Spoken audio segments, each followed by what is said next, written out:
ମା।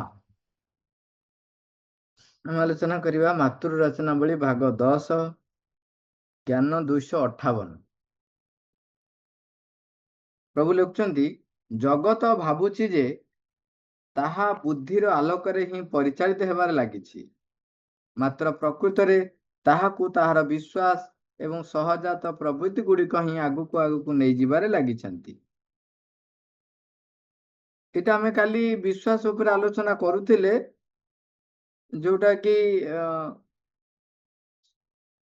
ପ୍ରଭୁ କହୁଥିଲେ ଏବଂ ଆମେ ଦେଖିଲେ ଯେ ପ୍ରକୃତରେ ବୁଦ୍ଧି ଯୁକ୍ତି ସବୁ କିଛି ଯୋଗେଇ ପାରେ ନାହିଁ। ଆଉ ଆପଣଙ୍କର ସଚେତନ ଭାବରେ ହଉ ବା ଅଚେତନ ଭାବରେ ହଉ, ଲୋକ ବିଶ୍ୱାସ ଦ୍ୱାରା ହିଁ ଚାଲୁଛନ୍ତି ଆକ୍ଚୁଆଲି। କିନ୍ତୁ ସିଏ ଅଚେତନ ଭାବରେ ସେ ଆକ୍ଚୁଆଲି ଜାଣନ୍ତୁ ନାହାନ୍ତି ଯେ କୋଉଟା ବିଶ୍ୱାସ କହିହବ, କୋଉଟା ବୁଦ୍ଧି ଯୁକ୍ତି। ଯେତେବେଳେ ବି ସେ ବୁଦ୍ଧି ଯୁକ୍ତିକୁ ବ୍ୟବହାର କରୁଛନ୍ତି, ସେତେବେଳେ ବି ସେଇଟା ହଉଛି ପ୍ରକୃତରେ ବିଶ୍ୱାସକୁ ବେଶ କରିକି ହିଁ କରୁଛନ୍ତି। ଏଇଟା ଆମେ ଗତକାଲି ଆଲୋଚନା କରୁଥିଲେ।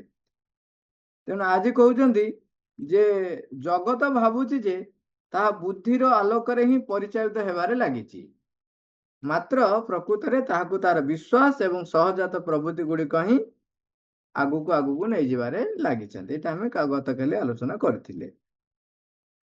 ଜ୍ଞାନ 259। ବୁଦ୍ଧି ଆପଣାକୁ ବିଶ୍ୱାସ ଅନୁସାରେ ଅନୁକୂଳିତ କରିନିଏ ବା ସହଜାତ ପ୍ରବୃତ୍ତି ଗୁଡ଼ିକ ଲାଗି ଏକ ଔଚିତ୍ୟ ପ୍ରମାଣ ମଧ୍ୟ ଯୋଗାଇ ଦେଇଥାଏ, ମାତ୍ର ନିଜର ଅସଲ ଆବେଗଟି ତା ଅବଚେତନ ଭାବରେ ହିଁ ଲାଭ କରିଥାଏ ଏବଂ ମନୁଷ୍ୟମାନେ ଭାବନ୍ତି ଯେ ସେମାନେ ବୁଦ୍ଧି ଦ୍ୱାରା ପରିଚାଳିତ ହୋଇ ଯାବତୀୟ କାର୍ଯ୍ୟ କରୁଛନ୍ତି। ବୁଦ୍ଧି କଣ କରେ? ତାର ବିଶ୍ୱାସ ଅନୁସାରେ ସିଏ କଣ କରୁଛି, କେତେ ଗୁଡ଼ିଏ ଯୁକ୍ତିକୁ ସେ ସାଉଁଟି ଆଣିକିରି ବା ସେଇ ଅନୁସାରେ ସିଏ ଯୁକ୍ତିଯୁକ୍ତ ଦେଇକି ତାକୁ ପ୍ରମାଣିତ କରିଦଉଛି। କିନ୍ତୁ ତାର ପଶ୍ଚାତରେ ଦେଖିବେ ସେ ବିଶ୍ୱାସ ହିଁ ତାକୁ ପ୍ରକୃତରେ ଗଭର୍ଣ୍ଣ କରୁଥାଏ।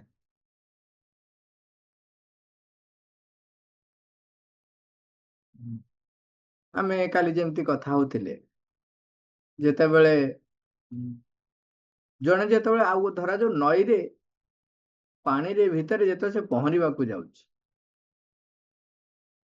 ପ୍ରକୃତରେ ସେଠି ସିଏ ବିଶ୍ୱାସର ସହିତ ହିଁ ଯାଉଥାଏ। କିନ୍ତୁ ବୁଦ୍ଧି ଯୁକ୍ତି କହେ କଣ, ସେ ପହଁରା ଶିଖିଛି ତେଣୁ ସେ ଯାଉଛି।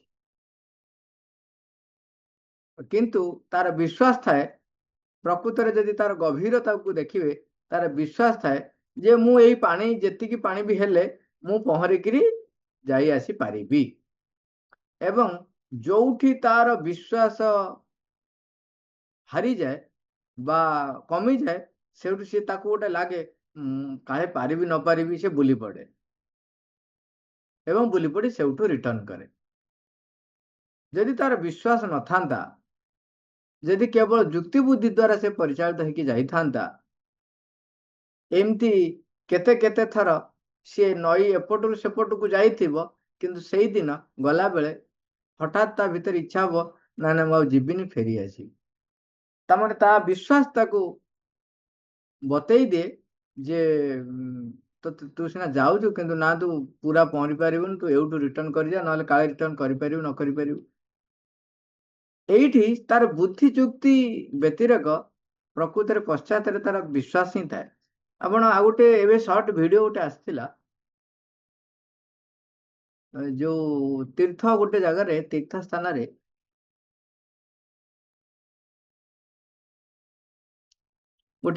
ତୀର୍ଥ ସ୍ଥାନରେ ଏତେ ଜୋରରେ ପାଣି ସେ ଯାଉଛି ଏବଂ ଆଗକୁ ଗୋଟେ କଲଭର୍ଟ ଅଛି, ମାନେ ପୋଲ ଅଛି, ଯୋଉଠି ଗେଟ୍ ଅଛି। ତେଣୁ ଗେଟ୍ ଅଛି ମାନେ ପାଣିଟା କେତେ ଜୋରରେ ଯାଉଥିବ ଚିନ୍ତା କରନ୍ତୁ, କେତେ ଜୋରରେ। ଗୋଟେ ପିଲାଟିଏ ହାର୍ଡଲି 8-9 ବର୍ଷ ପିଲା ହେବ, 10 ବର୍ଷ ଧର ମ୍ୟାକ୍ସିମମ୍ 7 ବର୍ଷରୁ 10 ବର୍ଷ ଭିତରେ ସେ ପିଲାଟା ହବ।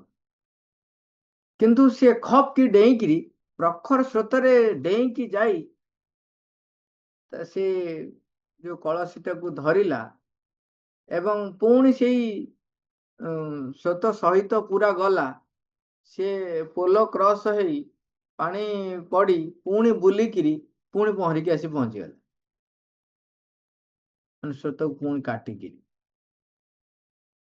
ଆମେ ଯେତେ ଆପଣ ବୁଦ୍ଧି ଯୁକ୍ତି ପ୍ରୟୋଗ କରନ୍ତୁ, କୌଣସି ବୁଦ୍ଧିଯୁକ୍ତ ମଣିଷ କେବେ ବି ସେ ଯୋଉ ପୋଲ ପାଖରେ ପାଣି ଭିତରକୁ ଡେଇଁବା, ଏଇଟା ତ ଯେମିତି କଥାରେ କହନ୍ତି ପୁରା ସିଧାସଳଖ ମୃତ୍ୟୁ ମୁଖକୁ ଡେଇଁବା ସଦୃଶ। ସମୁଦ୍ରରେ ଲହଡ଼ି କାଟିବା ବରଂ ସହଜ ହେଇପାରେ, କିନ୍ତୁ ପୋଲ ପାଖରେ ଯୋଉ ପ୍ରଖର ସ୍ରୋତରେ ଗେଟ୍ ଖୋଲା ହେଇଛି, ଯୋଉ ପାଣିଟା ଯୋଉ ଯାଉଛି, କେତେ ବେଗରେ ଯାଉଛି, ତାକୁ ସିଏ ମାନେ ତ ମୁଁ ତ ଦେଖିକି ଭିଡିଓ, ମୁଁ କହିଲି ଆସିପାରିବ? ତେଣୁ ତା ଭିତରେ ସେ ବିଶ୍ୱାସ ଅଛି ଯେ ହଁ ମୁଁ ରିଟର୍ନ କରିପାରିବି। ସେ ଯୁକ୍ତି ଅନୁସାରେ ପ୍ରୟୋଗ ହେଇ କାମ କରୁନି।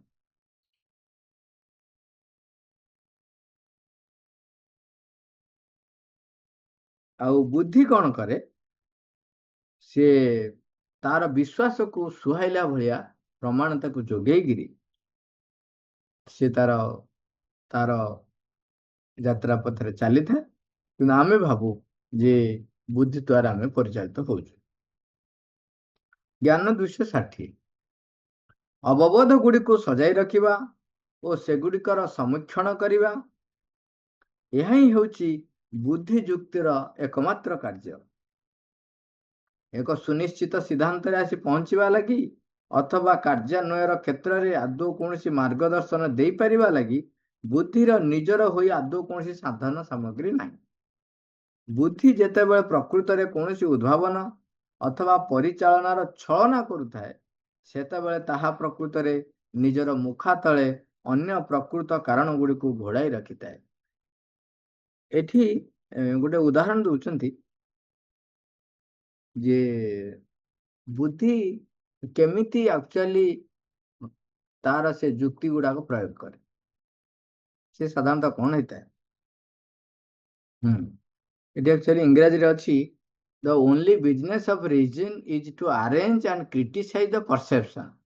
It has neither in itself any means of positive conclusion nor any command to action. When it pretends to originate or impel, it is making other agencies. ମନର ବା ବୁଦ୍ଧିର ନିଜସ୍ୱ ଜ୍ଞାନ କିଛି ନଥାଏ, ସେ କଣ କରେ, ଅନ୍ୟର ଧାରଣାକୁ ତାକୁ ସମାଲୋଚନା କରେ ବା ଆଉ ଗୋଟିଏ ଧାରଣା ଯୋଉ ଧାରଣାଟା ଥାଏ ତାକୁ ଏକାଠି କରିକି ଆଉ ଗୋଟାକୁ ସମାଲୋଚନା କରେ, ଗୋଟାକୁ ଏକାଠି କରେ ଆଉ ଗୋଟାକୁ ସମାଲୋଚନା କରେ, ତାର ନିଜସ୍ୱ କିଛି ନଥାଏ। ତାପରେ କହୁଛନ୍ତି ଯେ ବୁଦ୍ଧି ଯେତେବେଳେ ପ୍ରକୃତରେ କୌଣସି ଉଦ୍ଭାବନ ଅଥବା ପରିଚାଳନାର ଛଳନା କରୁଥାଏ, କାହିଁକି ଏଠି ଉଦ୍ଭାବନ ବା ପରିଚାଳନାଟାକୁ କାହିଁକି ଛଳନା ବୋଲି କୁହାହେଲା ନା, ସେ ଯୋଉଟାକୁ କହେ ମୁଁ ଉଦ୍ଭାବନ କରୁଛି, ପ୍ରକୃତରେ କୋଉଠୁ ସେ ଉଦ୍ଭାବନ କରେ, ଜିନିଷଟା କୋଉଠୁ ଆସିଲା? ଆରେ ତାହା ଅଲରେଡି ସୃଷ୍ଟି କରିଛନ୍ତି ଭଗବାନ, ତମେ ତାକୁ ଖୋଜିକିରି କେବଳ ନିଜେ ଏବେ ଜାଣିଲ, ତା ଅର୍ଥ କଣ ସେଇଟା ତମେ ଉଦ୍ଭାବନ କଲ କି? ବର୍ତ୍ତମାନ ଆପଣ କହିବେ ଯେ ଧରାଯାଉ ଏଇ ପେନ୍ଟା, କହିବେ ଏଇ ପେନ୍ଟା କଣ ପ୍ରକୃତିରେ ଅଛି, ଏଇଟା ତ ମଣିଷ ତିଆରି କରିଛି ନା। ଆରେ ମଣିଷ ଏଇଟାକୁ ଯୋଉ ତିଆରି କଲା, କୋଉଠୁ ଆଣି ତିଆରି କଲା? ଯୋଉ ଜିନିଷ ବ୍ୟବହାର କଲା, ସେ ଜିନିଷ କୋଉଠୁ ଆଣିଲା? ଆରେ ଏଥିରେ ଯୋଉ ର ମେଟେରିଆଲ ବ୍ୟବହାର କଲା, ସେ ର ମେଟେରିଆଲ ତ ଅଲରେଡି ଭଗବାନ ଦେଇଛନ୍ତି ନା। ଯଦି ସେ ର ମେଟେରିଆଲ ନଥାନ୍ତା, ତମେ କୋଉଠୁ କରିଥାନ୍ତ? ଏଇ ଆଜି ଜଣେ ଭାଇ କହୁଥିଲେ, ବର୍ତ୍ତମାନ ଆମର ଏଇ ଯେମିତି ସେ ଗୋଟେ ଏକ୍ସାମ୍ପଲ ନେଇ କହୁଥିଲେ, ଗୋଟେ ଜାଗା ଯୋଉଟା ମାତୃଭବନ ବା ଗୋଟେ ଅନୁଷ୍ଠାନ, ଧରାଯାଉ ଗୋଟେ ଅନୁଷ୍ଠାନ ଗୋଟେ ଜାଗା କିଣିଛି, ଓକେ, ଯେତେ ଜାଗା କିଣି ସାରିଲା ପରେ ସେ ଜାଗାଟା କାହାର? ସେଇ ଅନୁଷ୍ଠାନର। ବର୍ତ୍ତମାନ ସେ ଜାଗାରେ ଧରାଯାଉ ମତେ ଦାୟିତ୍ୱ ଦିଆଗଲା, ମୁଁ ସେ ଜାଗାରେ କଣ କଲି, କିଛି କାର୍ଯ୍ୟ କଲି ଏବଂ ସେ କାର୍ଯ୍ୟ ଫଳରେ ଯୋଉ ଉପାର୍ଜନ ହେଲା, ଚାଷ କରେ ବା କୌଣସି ବ୍ୟବସାୟ କରେ, ଯାହା କରେ, ତାକୁ ଯେତେ ଉପାର୍ଜନ ହେଲା, ସେ ଉପାର୍ଜନଟା କାହାର? ଆରେ ଜମି ଯାହାର, ତାର ନା। ତମେ ବି ସେଇ ସଂଗଠନରେ ଅଛ, ତମେ ଏଇଠି ଅଛ, ଇଏ ଗୋଟେ ସଂଗଠନ, ଇଏ ସଂଗଠନ ଗୋଟେ ଜାଗା କିଣିଛି। ବର୍ତ୍ତମାନ ମୁଁ ଗଲି ଏବଂ ସେଠି ସେ ଜାଗାରେ କିଛି ବି କରେ, ଚାଷ କରେ, ବ୍ୟବସାୟ କରେ, ଯାହା ବି କରେ। ଯୋଉ କଲି ସେଠି ଯୋଉ ଉପାର୍ଜନ ହେଲା, କାକୁଡ଼ିଟିଏ ହଉ କିମ୍ବା 10 ଟଙ୍କାଟି ରୋଜଗାର ହଉ, ସେ 10 ଟଙ୍କାଟା କାହାର? ଜମି ଯାହାର ତାର ନା। ଯଦି ଜମି ଯଦି ତାର ଯଦି ତମର ନୁହଁ, ତେବେ ତମେ ଯାହା ବାହାର କଲେ ସେଟା ତମର କେମିତି ହବ? ହଁ ମୁଁ ପରିଶ୍ରମ କଲି। ହଁ ଠିକ ଅଛି, ତମେ ପରିଶ୍ରମ କଲ, ତମେ କାହାର? ତମେ ପରା ଅନୁଷ୍ଠାନର। ତେଣୁ ସେଠି ଯାହା ବାହାରିଲା ସେଟା କାହାର? ଅନୁଷ୍ଠାନ ନଉ, ତମର କେମିତି ହବ? ଲୋକ ଏଠି ମିସକନସେପ୍ଟ କରନ୍ତି କଣ, ସେଟା ମୋର ବୋଲି କହନ୍ତି, ମୁଁ ଚେଷ୍ଟା କରି ବାହାର କରିଛି। ହଁ, ସିଏ ଜଣେ ଭାଇ କହିଲେ, ଆଉ ଜଣେ କହିଲେ ଏଇଟା କେତେବେଳେ ହେଇପାରିବ ମୋର? ମନେ କରାଯାଉ ଜଣେ ଏ ଅନୁଷ୍ଠାନ ବାହାର ବ୍ୟକ୍ତି, ସିଏ କଣ କଲା ନା ସେ ଜାଗାଟାକୁ ଲିଜରେ ନେଲା। ଲିଜରେ ନେଲା ପରେ ଯଦି ସେ ଲିଜରେ ନେଇଛି ଏବଂ ତମକୁ କିଛି ଆର୍ଥିକ ଯୋଉ ତମର କଣ୍ଡିସନ ଅନୁସାରେ ତମକୁ କିଛି ଅର୍ଥ ଦଉଛି, ବର୍ତ୍ତମାନ ସେ ଅର୍ଥ ଦେଇ ସାରିଲା ପରେ ସେ ଜମିରୁ ସେ ଯାହା ବାହାର କଲା, ନେଟ ଯୋଉଟା ତାର ବାହାରିଲା ସେଇଟା ତାର। ଏଇଟା ଠିକ। ଚିନ୍ତା କର, ମନେକର ତମେ ଲିଜରେ ମାନେ କଣ ଭଡାରେ ନେଇଛ, ଭଡାରେ ନେଇଛ, ଭଡାରେ ବର୍ତ୍ତମାନ ତମ ସହିତ କଣ୍ଡିସନ ହେଇଛି କଣ, ତମର ଧରାଯାଉ 10 ଟଙ୍କା ଯଦି ପାଇଲ, ତେବେ ତମେ 5 ଟଙ୍କା ଦବ। ତମେ 5 ଟଙ୍କା ଦେଇଦେଲ, ଅଲରେଡି କଥା ହେଇଛି ଯେ ତମେ ଯେହେତୁ ଲିଜରେ ନେଇଛ 5 ଟଙ୍କା ତମେ ଦେଇଦେଲା ପରେ ଆଉ 5 ଟଙ୍କାଟା ହଉଛି ତମର। କିନ୍ତୁ 10 ଟଙ୍କା ସବୁ ଯାକ ତମର ନୁହଁ ନା, ସେତେବେଳେ ବି 10 ଟଙ୍କା ପୁରାଟା ଯାକ ତମର ନୁହଁ। ଆଉ ତମେ ଯେତେବେଳେ ଅନୁଷ୍ଠାନର ବ୍ୟକ୍ତି, ସେତେବେଳେ ତମେ ଯାହା ବି କରୁଛ ସବୁ ଯାକ ଅର୍ଥ ହଉଛି ସେ ଅନୁଷ୍ଠାନର। ତମର ତା ଦେହରେ ଗୋଟିଏ ବି ତମ ନିଜର ସମ୍ପତ୍ତି ନୁହେଁ। ଇଏ ତ ହେଲା ସିଧା କଥା। ତେଣୁ ଏଠି ବୁଦ୍ଧି କଣ କରେ, ବୁଦ୍ଧି କଣ କରେ, ସେ ଯୋଉ ଉଦ୍ଭାବନ କରେ, ଯୋଉ ନୂଆ ତଥ୍ୟଟା ବାହାର କରେ ବୋଲି ସିଏ କହେ, ସେଇଟା ହଉଛି, ସେଇଥିପାଇଁ ତାକୁ ପ୍ରଭୁ ଲେଖୁଛନ୍ତି ଏଇଟା ହଉଛି ଛଳନା। କହୁଛନ୍ତି ଉଦ୍ଭାବନ ଅଥବା ପରିଚାଳନାର ଛଳନା ସେ କରୁଥାଏ। ସେତେବେଳେ ତାହା ପ୍ରକୃତରେ ନିଜର ମୁଖା ତଳେ ଅନ୍ୟ ପ୍ରକୃତ କାରଣ ଗୁଡ଼ିକୁ ଘୋଡାଇ ରଖିଥାଏ। ଯୋଉ ବ୍ୟକ୍ତି କରୁଛି ସେ ଠିକ ଜାଣିଛି, ସେ ଠିକ ଜାଣିଛି ସେ ଯାହା କରୁଛି ସେଟା ଠିକ କି ନୁହଁ। ସେ ଉପରକୁ ଦେଖେଇ ହଉଛି, କିନ୍ତୁ ପ୍ରକୃତରେ ସେ ଯେ ଛଳନା କରୁଛି ସେ କଥା ସେ ନିଜେ ଜାଣିଥାଏ। ଉପରେ କଣ କରେ, ଗୋଟେ ମୁଖା ବା ଆବରଣ କରେ। ତେଣୁ ଆମେ ସତର୍କ ରହିବା, ସବୁବେଳେ ସବୁବେଳେ ସତର୍କ ରହିବା।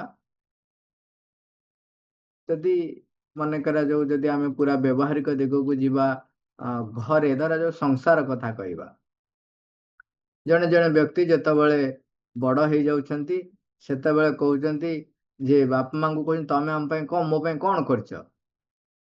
ମତେ ତମେ ସେତେବେଳେ ଛତୁଆ ଖୁଆଇଛ, ଅମୁକ ଖୁଆଇଛ, ମତେ କଣ ଅମୁକ ସ୍କୁଲରେ ପଢେଇଥିଲ, ଗାଁ ସ୍କୁଲରେ ପଢେଇଛ, ଇତ୍ୟାଦି ଇତ୍ୟାଦି କେତେ କଥା କହୁଛନ୍ତି। ତେଣୁ ତମେ ମୋ ପାଇଁ କିଛି କରି ନାହଁ। ଯଦି ବୁଦ୍ଧି ଯୁକ୍ତିକୁ ବି ବ୍ୟବହାର କରାଯାଏ, ବୁଦ୍ଧି ଯୁକ୍ତିକୁ ବି ବ୍ୟବହାର କରାଯାଏ, ତେବେ ତୁମକୁ ସେ ଜନ୍ମ ଦେଇଛନ୍ତି, ତାଙ୍କର ସାଧ୍ୟ ମତେ ତୁମକୁ ବଞ୍ଚି ରହିବା ପାଇଁ ଯୋଉ ସଂଗ୍ରାମ କରିବାକୁ ପଡିଥାନ୍ତା, ସେଇ ସଂଗ୍ରାମଟାକୁ ସିଏ କରିଛନ୍ତି ଏବଂ ତମକୁ ବଞ୍ଚିବା ପାଇଁ ଯେତକ ସାଧନ ଦରକାର ତମକୁ ସେ ସାଧନ ଦେଇଛନ୍ତି। ବାସଗୃହ ଦେଇଛନ୍ତି, ଲାଳନ ପାଳନ କରିଛନ୍ତି, ଖାଦ୍ୟ ଦେଇଛନ୍ତି, ବସ୍ତ୍ର ଦେଇଛନ୍ତି, ସୁରକ୍ଷା ଦେଇଛନ୍ତି, ସବୁ ପ୍ରକାର ସୁରକ୍ଷା ଦେଇଛନ୍ତି। ଭୌତିକ ସୁରକ୍ଷା ଦେଇଛନ୍ତି, ଗୋଟେ ମନସ୍ତାତ୍ତ୍ୱିକ ଦିଗରେ ସୁରକ୍ଷା ଦେଇଛନ୍ତି, ତୁମର ଭବିଷ୍ୟତର ଆବଶ୍ୟକତା ପାଇଁ ମଧ୍ୟ ସୁରକ୍ଷା ଦେଇଛନ୍ତି। ତୁମେ ତାକୁ ଏବେ ପହଞ୍ଚିଲା ପରେ କହୁଛ ତମେ ମୋ ପାଇଁ କଣ କରିଛ? ତାଙ୍କର ସାଧ୍ୟ ଥିଲା ସେତେବେଳେ ସିଏ ରୋଜଗାର କରୁଥିଲେ 8 ଟଙ୍କା, ତୁମ ପାଇଁ ସିଏ 5 ଟଙ୍କା ଖର୍ଚ୍ଚ କରି ଆଉ 3 ଟଙ୍କାରେ ସମଗ୍ର ଘରର ଅନ୍ୟ ସଦସ୍ୟମାନେ ଚଳୁଥିଲେ। ତମେ ଜଣେ ଏକା, ତମ ପାଇଁ ସିଏ 5 ଟଙ୍କା ଖର୍ଚ୍ଚ କରୁଥିଲେ, ଅନ୍ୟ ସମସ୍ତଙ୍କ ପାଇଁ 3 ଟଙ୍କା ଖର୍ଚ୍ଚ କରୁଥିଲେ। ବର୍ତ୍ତମାନ ତମକୁ ଦେଖାଯାଉ ତମେ କହୁଛ ମୋ ପାଇଁ 50 ଟଙ୍କା କାହିଁ ଖର୍ଚ୍ଚ କଲନି? ଆରେ ତାର ସାଧ୍ୟ ଥିଲା ସେତେବେଳେ ସେ ରୋଜଗାର କରୁଥିଲା 8 ଟଙ୍କା। 8 ଟଙ୍କାରୁ ତମକୁ 5 ଟଙ୍କା ଖର୍ଚ୍ଚ କରିଛି ମାନେ ଏଭବ 50% ତମ ଗୋଟିଏ ବ୍ୟକ୍ତି ପାଇଁ ଖର୍ଚ୍ଚ କରିଛି। ତମେ ପରସେଣ୍ଟେଜକୁ ଦେଖ। ଆମର ଦେଖିବାର ସାମର୍ଥ୍ୟ ନାହିଁ ବୋଲି ଆମେ ପରସେଣ୍ଟେଜକୁ ଦେଖୁଛୁ କୋଉ ଭାବରେ ନା 50 ଟଙ୍କା କରିବା କଥା ତମେ 5 ଟଙ୍କା କରିଛ, ତେଣୁ ତମେ ମୋ ପାଇଁ କିଛି କରିନ। ମାନେ ତମେ 50% ସେଠି ମୁଁ ଏଭବ ଖର୍ଚ୍ଚ କରିଛି ସେଇଟା ତମେ ଦେଖାଯାଉନି। ତମେ ହିସାବ କରୁଛ 50ରୁ 5 ମାନେ ମାତ୍ର 10% ତମେ ମୋ ପାଇଁ କରିଛ ବୋଲି ଆମେ ଅଭିଯୋଗ କରୁଛୁ। 10% କରିଛୁ, କିନ୍ତୁ ପ୍ରକୃତରେ ସେ ତମକୁ 60%ରୁ ଅଧିକା ଖର୍ଚ୍ଚ କରିଛ। 8 ଟଙ୍କାରେ 5 ଟଙ୍କା, ଚିନ୍ତା କରିପାରୁଛନ୍ତି ତ? ତେଣୁ ଏଠି ବୁଦ୍ଧି ଯେପରି ଏଇ ଯୋଉ ନିଜେ କରୁଛି ବୋଲି ଯୋଉ ଛଳନା କରେ, ସେ ପ୍ରତି ଆମେ ସତର୍କ ରହିବା, ସଚେତନ ରହିବା। ତାପରେ କହୁଛନ୍ତି ଜ୍ଞାନ 261, ତୁମେ ଯେ ପର୍ଯ୍ୟନ୍ତ ପ୍ରଜ୍ଞାର ଅଧିକାରୀ ହୋଇ ନ ପାରିଛ, ସେ ପର୍ଯ୍ୟନ୍ତ ତୁମେ ବୁଦ୍ଧିକୁ ତାହାର ଈଶ୍ୱର ଦତ୍ତ ଉଦ୍ଦେଶ୍ୟ ସାଧନ ଗୁଡ଼ିକ ଲାଗି ଅବଶ୍ୟ ବ୍ୟବହାର କରିବ ଏବଂ ବିଶ୍ୱାସ ତଥା ସହଜାତ ପ୍ରବୃତ୍ତିକୁ ମଧ୍ୟ ସେମାନଙ୍କର ଉଦ୍ଦେଶ୍ୟ ସାଧନରେ ବ୍ୟବହାର କରୁଥିବ। ଆପଣାର ଏହି ସାଧନ ଗୁଡ଼ିକ ମଧ୍ୟରେ ତୁମେ ଏକ ଯୁଦ୍ଧ ଲଗାଇ ରଖିଯିବାକୁ ଯିବ କାହିଁକି? ଯୁଦ୍ଧ ଲଗାଇ ରଖିବାକୁ ଯିବ କାହିଁକି? କହୁଛନ୍ତି ଯେ ପର୍ଯ୍ୟନ୍ତ ଆମେ ପ୍ରଜ୍ଞାର ଅଧିକାରୀ ହେଇନାହାନ୍ତି, ଆମେ ବୁଦ୍ଧିକୁ ବ୍ୟବହାର କରିବା। କୋଉଥିପାଇଁ ବ୍ୟବହାର କରିବା? ସେହି ପ୍ରଜ୍ଞାକୁ ପ୍ରାପ୍ତ କରିବା ପାଇଁ। ଈଶ୍ୱର ଦତ୍ତ ଉଦ୍ଦେଶ୍ୟ ସାଧନ ଗୁଡ଼ିକ ଲାଗି ଅବଶ୍ୟ ବ୍ୟବହାର କରିବ। ଯାହା ମତେ ଭଗବାନଙ୍କ ଆଡ଼କୁ ନେଇଯିବ, ସେଇ କାର୍ଯ୍ୟରେ ମୁଁ ସେ ବୁଦ୍ଧିକୁ ବ୍ୟବହାର କରିବି, ନାଇଁ କି ନିଜର ଅହଙ୍କାରକୁ ବୃଦ୍ଧି କରିବା ପାଇଁ ତାକୁ ବ୍ୟବହାର କରିବି। ବ୍ୟକ୍ତି କଣ କରେ? ନିଜର ମାନ, ସମ୍ମାନ, ଅର୍ଥ, ପ୍ରତିଷ୍ଠା, କ୍ଷମତା, ନିଜର ଲାଳସା, ନିଜର ବାସନା, ନିଜର କାମନା, ନିଜର ପ୍ରବୃତ୍ତି, ଏଗୁଡ଼ାକୁ ଚରିତାର୍ଥ କରିବା ପାଇଁ ଯୁକ୍ତି ବୁଦ୍ଧି ବ୍ୟବହାର କରିକି ସେଗୁଡ଼ାକୁ ସେ କଣ କରେ? ଅଧିକରୁ ଅଧିକ ପ୍ରାପ୍ତ କିପରି କରିବ ଚେଷ୍ଟା କରିଥାଏ। ତାର ଫଳରେ କଣ ହୁଏ? ତାର ପଥଭ୍ରଷ୍ଟ ହୁଏ ଏବଂ ଚେତନାର ଯୋଉ ଅଗ୍ରଗତି ହେଇଥାନ୍ତା ତାହା ଅବନତି ଆଡ଼କୁ ଯାଏ। ତେଣୁ ଏଇଠି ପ୍ରଭୁ କହୁଛନ୍ତି ତୁମେ ସେ ବୁଦ୍ଧିକୁ ବ୍ୟବହାର କର। କଣ ପାଇଁ? ନା ଈଶ୍ୱର ଦତ୍ତ ଉଦ୍ଦେଶ୍ୟ ସାଧନ ଗୁଡ଼ିକ ଲାଗି ବ୍ୟବହାର କର। କହୁଛନ୍ତି ବିଶ୍ୱାସ ତଥା ସହଜାତ ପ୍ରବୃତ୍ତି, ଆମର ଯାହା ଯାହା ସାମର୍ଥ୍ୟ ରହିଛି, ଆମର ଯୋଉ ବିଶ୍ୱାସ, ଆମେ କହୁଛୁ ଯେ ଯେମିତି କହନ୍ତି ଲୋକ ସାଙ୍ଗେ ସାଙ୍ଗେ ଢଗ କହନ୍ତି, ଯଦି ଟଙ୍କା ନଥବ ତାହେଲେ ତମେ କଣ ସଂସାରରେ ବଞ୍ଚିବ? ପଇସା କ୍ୟା ନ କରେ। ତମେ ଅର୍ଥ ପ୍ରତି ଯୋଉ ନିଜର ଏକ ଅହେତୁକି ଦୁର୍ବଳତା ଦେଖଉଛ, କ୍ଷମତା ପ୍ରତି ଯୋଉ ଦୁର୍ବଳତା ଦେଖଉଛ, ତାହାକୁ ପ୍ରାପ୍ତ କରିବା ପାଇଁ ଯେତିକି ପ୍ରଚେଷ୍ଟା କରୁଛ, ତା ବଦଳରେ ସେଇ ବୁଦ୍ଧିକୁ ବ୍ୟବହାର କର ବିଶ୍ୱାସକୁ ଦୃଢ଼ କରିବା ପାଇଁ। ଆମର ଯୋଉ ସହଜାତ ପ୍ରବୃତ୍ତିଗତ ସାମର୍ଥ୍ୟ ରହିଛି, ତାକୁ ବ୍ୟବହାର କର ଭଗବାନଙ୍କର ସେଇ ପ୍ରାପ୍ତ ଯୋଉ କାର୍ଯ୍ୟ ଯୋଉଟା ସେ ପରିପ୍ରକାଶ କରାଉଛନ୍ତି, ତାକୁ ପରିପ୍ରକାଶ କରିବା ପାଇଁ ଏବଂ ପ୍ରଜ୍ଞାକୁ ପ୍ରାପ୍ତ କରିବା। ସେଥିପାଇଁ ତାପରେ କହୁଛନ୍ତି ଆରେ ତମେ ଏଗୁଡାକ କର, ନହେଲେ କଣ ହବ? ଆପଣାର ଏହି ସାଧନ ଗୁଡ଼ିକ ମଧ୍ୟରେ ତୁମେ ଏକ ଯୁଦ୍ଧ ଲଗାଇ ରଖିବାକୁ ଯିବ କାହିଁକି? ଯଦି ତୁମେ ସେଥିପାଇଁ ବ୍ୟବହାର କରୁନ, ତେବେ ମନ ପ୍ରାଣକୁ ସମର୍ଥନ କରିବ ନାହିଁ, ପ୍ରାଣ ମନକୁ ସମର୍ଥନ କରିବ ନାହିଁ। ଆମର ଅନ୍ୟାନ୍ୟ ସାମର୍ଥ୍ୟକୁ ନେଇକି ପରସ୍ପର ଭିତରେ ଦ୍ୱନ୍ଦ୍ୱ ସୃଷ୍ଟି ହେବ। ମାଙ୍କୁ ପ୍ରଶ୍ନ କରାଯାଇଛି ଯେ ସାଧାରଣ ଜୀବନରେ ତଥା ଆଧ୍ୟାତ୍ମିକ ଜୀବନରେ ଆମେ କେଉଁ ସବୁ ବିଷୟକୁ ବୁଦ୍ଧି, ବିଶ୍ୱାସ ଏବଂ ସହଜାତ ପ୍ରବୃତ୍ତିର ଉଚ୍ଚତମ ଲକ୍ଷ୍ୟ ବୋଲି ଜାଣିବା? କହୁଛନ୍ତି ଆମେ ସାଧାରଣ ବ୍ୟକ୍ତି ହିସାବରେ ଆମେ କୋଉଟାକୁ ଆମ ଆଧ୍ୟାତ୍ମିକ ଜୀବନରେ ଉଚ୍ଚତମ ଲକ୍ଷ୍ୟ ବୋଲି ଜାଣିବା? ଆମର କୋଉ ପ୍ରକାରର ବିଶ୍ୱାସ, କୋଉ ପ୍ରକାରର ବୁଦ୍ଧି, କୋଉ ସହଜାତ ପ୍ରବୃତ୍ତି? ମା କହୁଛନ୍ତି ତାର ଉତ୍ତରରେ ପ୍ରତ୍ୟେକ ବ୍ୟକ୍ତି ତାର ସ୍ୱସ୍ୱଭାବ ଏବଂ ସାଧାରଣ ଜୀବନରେ ସେ ଯେଉଁ ଉଦ୍ଦେଶ୍ୟଟିକୁ ଉପଲବ୍ଧି କରିବାକୁ ଇଚ୍ଛା କରୁଛି, ତାହାରି ଅନୁସାରେ ଆପଣାର ଭିନ୍ନ ଭିନ୍ନ ଲକ୍ଷ୍ୟ ରହିଛି। ଆଧ୍ୟାତ୍ମିକ ଜୀବନ ବିଷୟରେ କହିବାକୁ ଗଲେ ତାହାର ସର୍ବଦା କେବଳ ଗୋଟିଏ ଲକ୍ଷ୍ୟ ରହିଛି,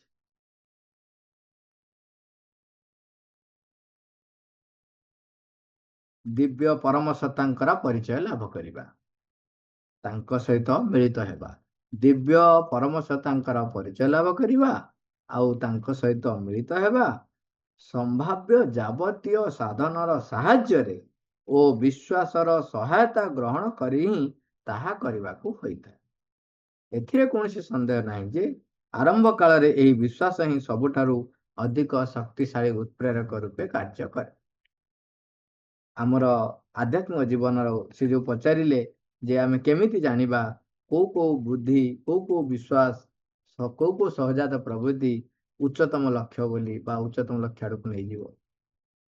ବା କହୁଛନ୍ତି ନିଜର ସ୍ୱଭାବ ଅନୁସାରେ ତୁମେ ଯୋଉ ଉଦ୍ଦେଶ୍ୟଟିକୁ ପ୍ରାପ୍ତ କରିବାକୁ ଇଚ୍ଛା କରୁଛ ସେଇ ଅନୁସାରେ କଣ ଥାଏ, ଭିନ୍ନ ଭିନ୍ନ ଲକ୍ଷ୍ୟ ଥାଏ ସ୍ୱଭାବ ଅନୁସାରେ। ଏବଂ ସେ ବ୍ୟକ୍ତିମାନେ ଆଧ୍ୟାତ୍ମିକ ଜୀବନ କ୍ଷେତ୍ରରେ ଯେତେବେଳେ ସେ ଲକ୍ଷ୍ୟ ଦିଗରେ ଆଗେଇ ଯାଆନ୍ତି ତାଙ୍କୁ ଜଣା ପଡ଼ିଯାଏ। କିନ୍ତୁ ଲକ୍ଷ୍ୟ ତାଙ୍କର କଣ, ଯଦି ସେ ଲକ୍ଷ୍ୟ ସହିତ ନିଜେ ସଂକଳ୍ପବଦ୍ଧ ହୋଇନାହାନ୍ତି ତେବେ କଣ ହବ, ସାଧାରଣ ବ୍ୟକ୍ତି ଭଳିଆ ସାଧାରଣ କାର୍ଯ୍ୟକୁ ଲକ୍ଷ୍ୟ ରଖି ସେଇ ବୁଦ୍ଧି, ସେଇ ବିଶ୍ୱାସ, ସେଇ ବିଚାରକୁ ସିଆଡ଼େ ବ୍ୟବହାର କରିବ। ତାର ଉଦ୍ଦେଶ୍ୟ ଲକ୍ଷ୍ୟ କଣ ହବା କଥା ନା ଦିବ୍ୟ ପରମ ସତ୍ତାଙ୍କର ପରିଚୟ ଲାଭ କରିବା, ତାଙ୍କ ସହିତ ମିଳିତ ହେବା। ଇଏ ହଉଛି ଆମର ପ୍ରତ୍ୟେକ ବ୍ୟକ୍ତିର ଲକ୍ଷ୍ୟ। ମନେ କରାଯାଉ, ଦେଖନ୍ତୁ ମନର କାମ ହଉଛି, ମନର କାର୍ଯ୍ୟ ସାଧାରଣତଃ ସେ ଆନାଲିସିସ୍ କରିବ, ତାର ନିଜସ୍ୱ ବିଚାରକୁ ସେ ରଖିବ ସବୁବେଳେ। ସେଇଥିପାଇଁ ଦେଖିବେ କୌଣସି ଘଟଣା କୋଉଠି ହେଲେ ସାଙ୍ଗେ ସାଙ୍ଗେ ବ୍ୟକ୍ତି ଗୋଟେ ମତ ଦେଇଦିଏ, ନା ନା ଏଇଟା ଯାହା ଏମିତି ନ କହି ସେମିତି କରିଥିଲେ ଭଲ ହେଇଥାନ୍ତା। ସମସ୍ତଙ୍କ କଥାରେ ସେ ମୁଣ୍ଡ ପୁରାଏ। କାହିଁକି ନା ମନର ସାମର୍ଥ୍ୟ ହଉଛି ସେଇଟା। ସେ ସବୁ ଜିନିଷକୁ ଖିନଭିନ କରିକି ଦେଖିବ, ତାକୁ ଯାହା ହେଇଛି ତା ବାଦେ ସେ ଆଉ ଗୋଟେ ତା ଭିତରେ କଣ ଖୋଜିବ। ଦେଖନ୍ତୁ ଏଇଟା ସେ ରହିଛି ବୋଲି ତାକୁ ଯଦି ସେ ନିମ୍ନ ପ୍ରାଣର ଯୋଉ ଗତିବୃତ୍ତି ଦ୍ୱାରା ବ୍ୟବହାର କରୁଛି, ତେଣୁ ସେ କାହାକୁ ସନ୍ଦେହ ପାଇଁ ବ୍ୟବହାର କରୁଛି, କାହା ବିରୁଦ୍ଧରେ ବ୍ୟବହାର କରୁଛି, ତାକୁ ତା କାମଟା ହେଲା ଆନାଲିସିସ୍ କରିବା।